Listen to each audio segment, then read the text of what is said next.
नमस्कार दोस्तों, स्वागत है आपके अपने YouTube चैनल इंदिरा मधु जीएस क्लासेस में। गाइस, जैसे कि आप सभी को पता है, मैं हर रोज जीएस से संबंधित महत्वपूर्ण क्वेश्चन आंसर करवाती हूँ और आज भी मैं विविध से संबंधित कुछ महत्वपूर्ण क्वेश्चन आंसर करवाऊंगी, जो कि आपकी आगामी परीक्षाओं में बहुत ही उपयोगी रहने वाला है। दोस्तों, अगर विविध की बात करते हैं तो विविध से आपके किसी भी एग्जाम में 2 से 3 प्रश्न आते हैं, इसीलिए विविध को ध्यानपूर्वक पढ़िएगा और समझिएगा। चलिए आज की क्लास शुरू करते हैं। देखते हैं पहला प्रश्न क्या है। पहला प्रश्न है आपका, भारत में सर्व शिक्षा अभियान कब चालू किया गया था? ऑप्शन ए 1998 से 1999 ईस्वी, ऑप्शन बी 1999 से 2000 ईस्वी, ऑप्शन सी 2000 से 2001 ईस्वी, ऑप्शन डी 2001 से 2002 ईस्वी। यहाँ पे जो राइट आंसर होगा आपका ऑप्शन नंबर सी होगा।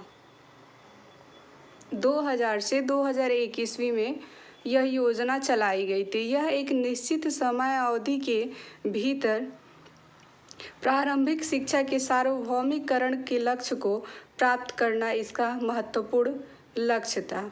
चलिए दोस्तों, देखते हैं अगले प्रश्न को।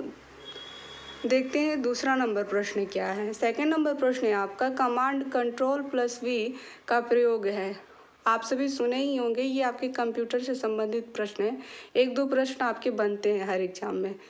ऑप्शन ए पोस्ट करना, ऑप्शन बी पेस्ट करना, ऑप्शन सी हटाना, ऑप्शन नंबर डी अलग करना। यहाँ पे जो सही उत्तर होगा आपका ऑप्शन नंबर बी होगा।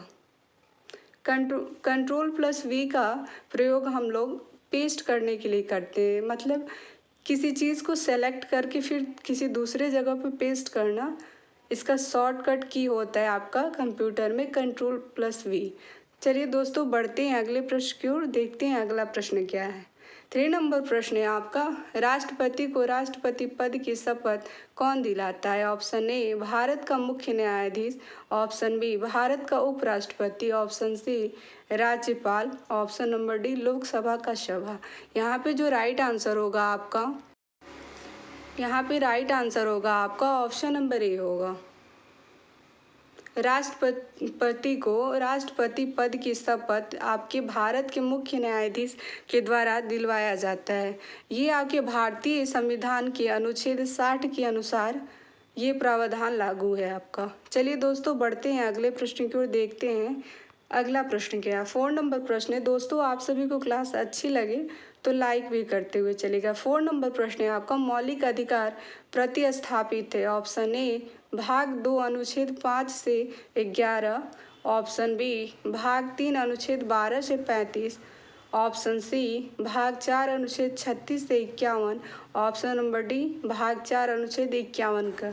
यहाँ पे जो राइट आंसर होगा आपका ऑप्शन नंबर बी होगा।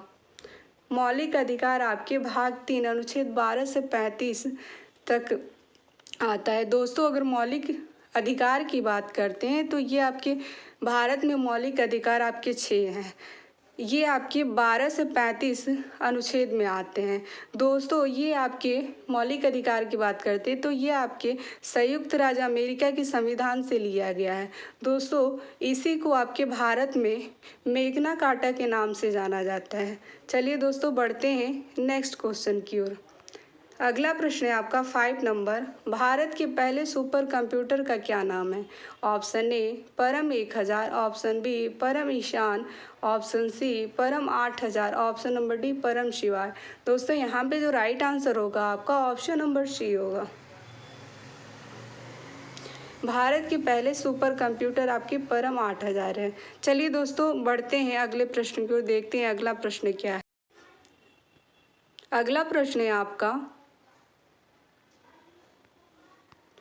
6 नंबर, लाइनेक्स क्या है? Option A operating system, option B input system, option C output, option number D इनमें से कोई नहीं। यहाँ पे जो राइट आंसर होगा आपका ऑप्शन नंबर ए होगा।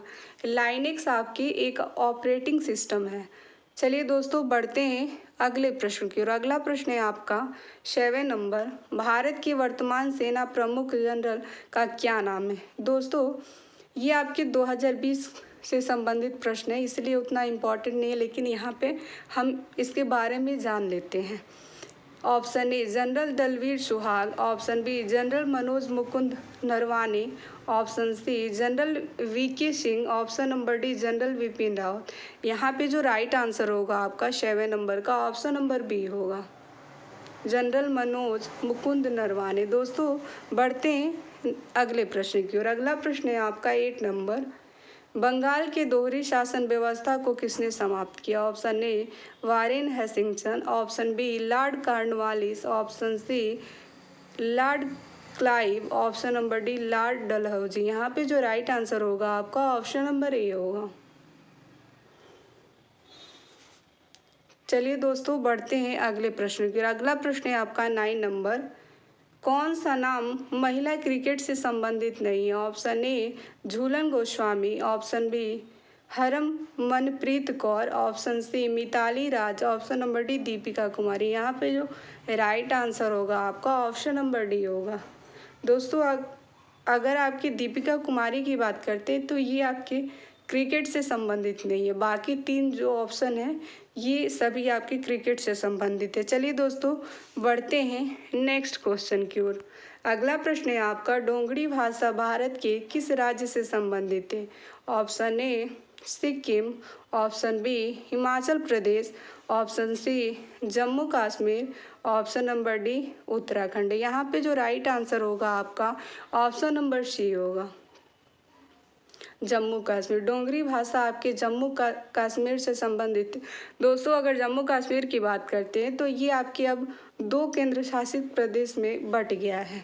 दोस्तों आपके इसी भाषा को वर्ष 2001 ईस्वी में इसे भारतीय संविधान के 8वीं अनुसूची में शामिल किया गया था।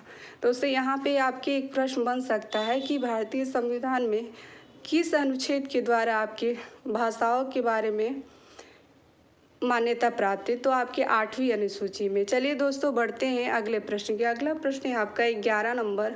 अफ्रीका भाषा का प्रयोग मुख्य रूप से कहाँ किया जाता है? ऑप्शन ए पूर्वी Africa, option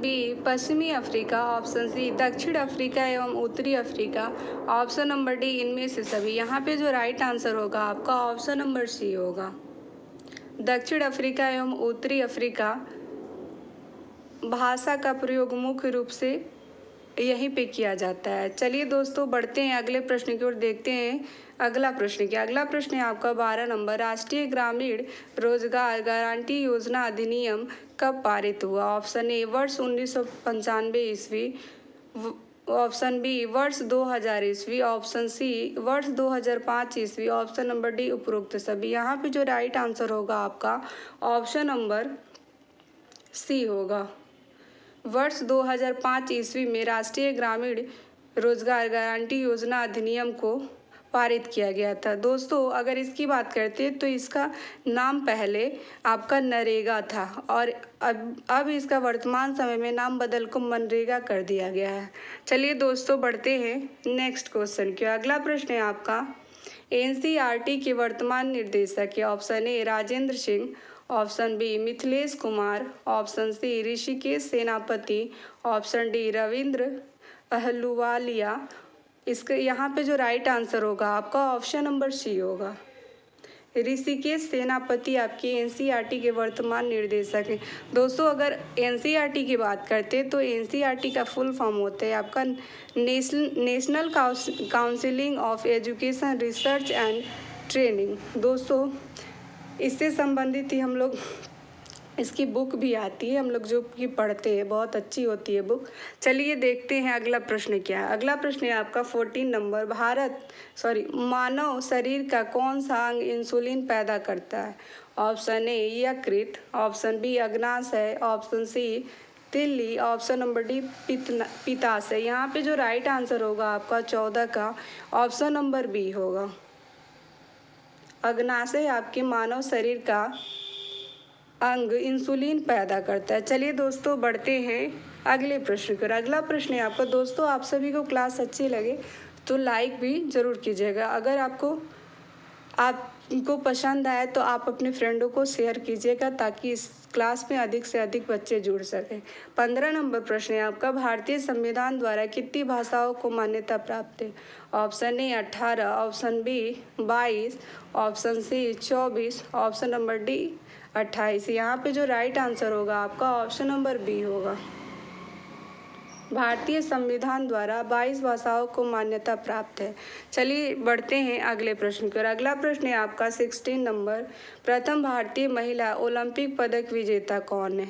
option A Karnam Malleswari, option B S Chanu, option C Geeta Phogat, option D S C Mary Kom. दोस्तों यहाँ पे जो राइट आंसर होगा आपका ऑप्शन नंबर ए होगा। प्रथम भारतीय महिला ओलंपिक पदक विजेता आपके कर्णम मल्लेश्वरी है, जो आपकी कांस्य पदक जीती है। चलिए दोस्तों बढ़ते हैं अगले प्रश्न की ओर और आज की इस क्लास के अंतिम प्रश्न है, शरीर की सबसे बड़ी ग्रंथि है? ऑप्शन ए अग्नाशय है, ऑप्शन बी यकृत, ऑप्शन सी आमाशय है, ऑप्शन नंबर डी इनमें से कोई नहीं। यहाँ पे जो राइट आंसर होगा आपका 17 नंबर का ऑप्शन नंबर बी होगा। मानव शरीर की सबसे बड़ी ग्रंथि आपकी यकृत होती है। दोस्तों आज की क्लास को यहीं पे एंड करते हैं। आप सभी को क्लास कैसी लगी कमेंट बॉक्स में कमेंट करके ज़रूर बताइएगा। अगर आपको क्लास पसंद आए तो लाइक और शेयर ज़रूर कीजिएगा। दोस्तों जाने से पहले मैं ये बताना चाहती हूँ कि अगर आपने मेरे चैनल को सब्सक्राइब नहीं किया हो तो उसे ज़रूर कर ले। धन्यवाद आप सभी का इस क्लास में जुड़ने के लिए।